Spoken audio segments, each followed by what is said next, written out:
So we reached the final workout of wave 2, so foundational workout 4, week 3 of wave 2.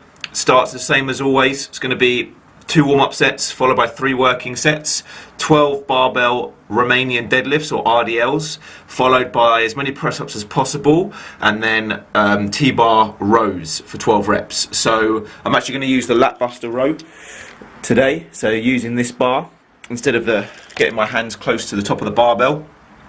Reason for that is that, as I said before, I'm stronger closer to the top of the bar, so I want to try and work on strengthening my weaknesses, which is slightly wider on the bar and getting scapular retraction that way. Same rep range. I've done it before, so I know what kind of weight I'll be using, but as it's final week of wave 2, I'm looking to increase the weights from last week's session or improve form using the same weight.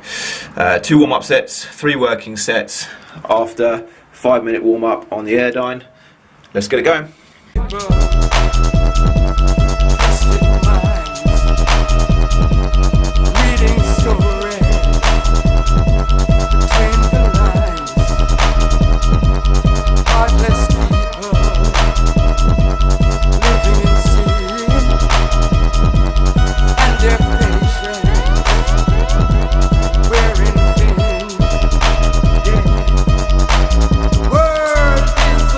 Few tips for these first ones. RDLs, hip hinge, torso tight, hips move backwards, then force them back through. So drive your hips towards the barbell as it's travelling upwards, but make sure everything else is solid. Torso is engaged, lats are engaged, scapula is engaged, so stay tight as possible. Press ups, chest to floor, keep your core tight, don't let your hips drag, so keep everything in line, move up and down. Make sure that you're getting a stretch on your chest, no pain in your shoulders so you're not too wide. Elbows ideally just behind of wrists on the floor, so you're keeping elbow in line with that and you're pressing through your palm. And then on those rows, torso still, same as always, don't row the bar with your torso.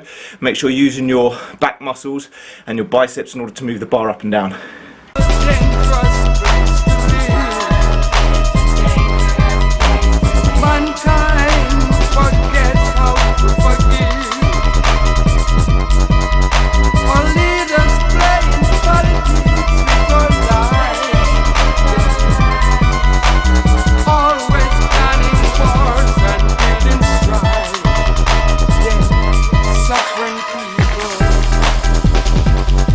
So second circuit of exercises today is going to be 12 dumbbell deadlifts, RDLs for me, hip hinge pattern again.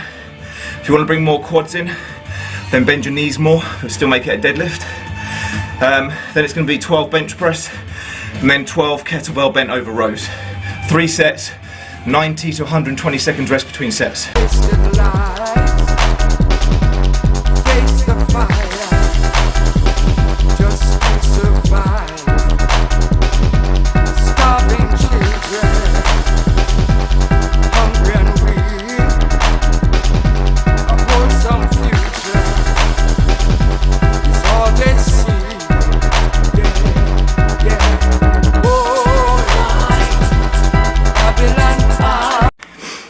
Tips for these ones.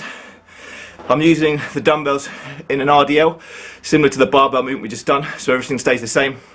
Still a hip hinge. I've also added resistance band to it because I've outgrown my dumbbells over the last 3 weeks for the 12 reps I'm looking for, so resistance bands just make it slightly harder. On the bench press, standard procedure, make sure the bar touches your chest, don't bounce it off it, keep tension in your chest the whole way through, so you should be able to feel your muscles working both on the descent of the bar to the chest and on the ascent. Make sure you're not overloading your shoulders. And then for the kettlebell rows, standard procedure for the rows, don't use your torso, keep nice and braced, make sure the weights come from the floor at each rep, try and pull your elbow up towards that pocket by your hip, and that keeps your scapula engaged and your lat engaged.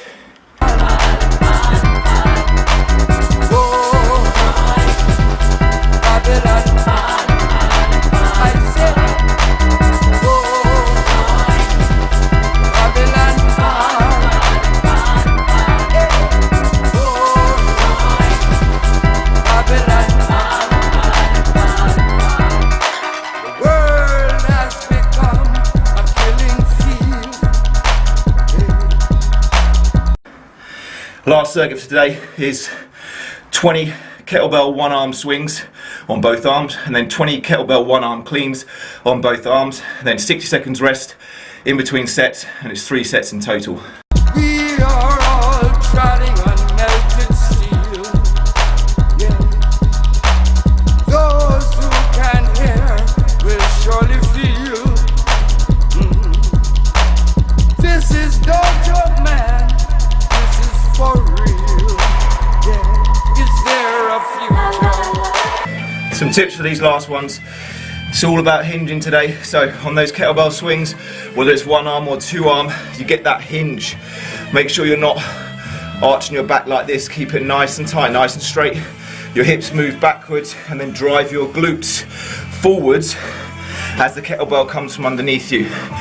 The arm does nothing but hold on to the weight. The movement comes off your bum, your hamstrings, the back of your leg, your lower back, and then obviously your core and your quads involved as well. On the one arm clean, set up like a deadlift, make sure you're braced at the bottom, push the floor away from you with your legs, and then guide the kettlebell round the wrist, not over it. Study my form and watch what the kettlebell does. It never comes over and whacks me on the wrist, it always comes around. But you've got to be powerful and aggressive as well as remaining tight.